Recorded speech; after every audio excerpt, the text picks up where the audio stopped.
अस्सलाम वालेकुम, मैं हूं राबिया रहमान JN न्यूज़ के साथ। खबर शामिल करते हैं बहावलपुर से जाम नज़ीर अहमद की। एंटी करप्शन की टीम ने छापा मारकर रिश्वत लेते हुए महकमा सोशल सिक्योरिटी के डिप्टी डायरेक्टर बहावलपुर को रंगे हाथों गिरफ्तार कर लिया।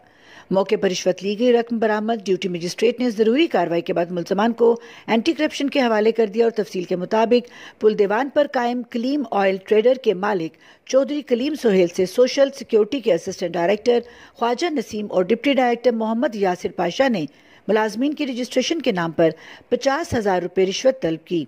मिन्नत समाजत के बाद 20,000 रुपये में मामला तय हुआ और कलीम सोहेल ने एंटी करप्शन को इतला कर दी। दोनों ऑफिसर्स रिश्वत की रकम लेने के लिए कलीम सोहेल के दफ्तर पहुंच गए।